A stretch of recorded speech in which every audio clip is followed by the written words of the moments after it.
I hope you enjoyed that report on what victims of crime actually want. I find that people are surprised by that, especially in a society that really pushes tough on crime approaches and criminalizing social ills instead of actually addressing the causes of crime in the first place. So to find out that victims maybe don't actually want what we've decided they want can be a little surprising. And it's important to know these things when we talk about advocating for victims, supporting victims, and providing resources for victims. And I want to talk about the difference among these. So, victim advocacy is the active representation and championing of a victim's rights and interests throughout the criminal justice process or any other kind of proceeding. An advocate speaks up on behalf of the victim, ensuring their voice is heard and their needs are addressed. This might involve explaining victims' legal rights and helping them exercise those, going with them to court proceedings, police interviews, or medical appointments. Maybe it's helping them navigate the complex legal and bureaucratic systems. It could be negotiating with prosecutors, law enforcement, or other officials on the victim's behalf. And it could be ensuring victims are informed about case developments and their options. So think of advocacy as having someone in your corner who knows the system and who will fight for your interests. It's a little bit different than victim support. So victim support encompasses the emotional, practical, and psychological assistance that's provided to help victims cope with and recover from their experience. So this is more about healing and managing day-to-day challenges than navigating systems.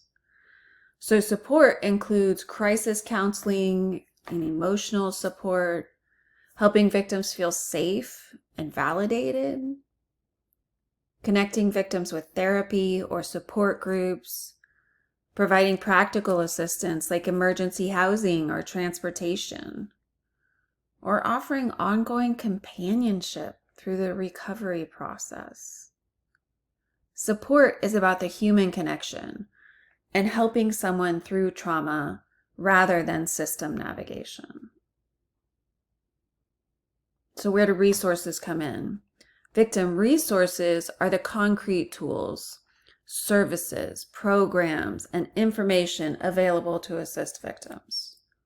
These are tangible things victims can access, like emergency shelters and safe housing, or financial assistance or compensation programs, maybe legal aid services, or mental and medical health services, maybe hotlines and crisis centers, or educational materials about rights and recovery.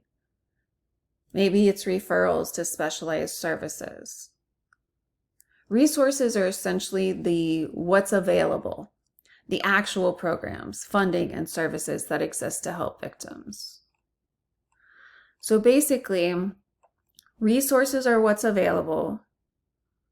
Support is how we help you heal. And advocacy is how we help you navigate systems and assert your rights.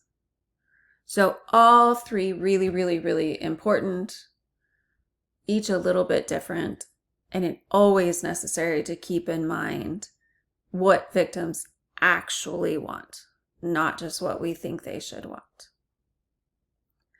Now I want to return to the masterclass. Remember the Gift of Fear masterclass that we haven't looked at for a couple weeks. We're going to head back, and there are two videos that I want you to watch each. I think each is about 30 minutes.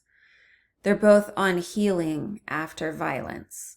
So in the next two steps, go ahead and watch those videos, Healing from Violence Part 1 and then Healing from Violence Part 2.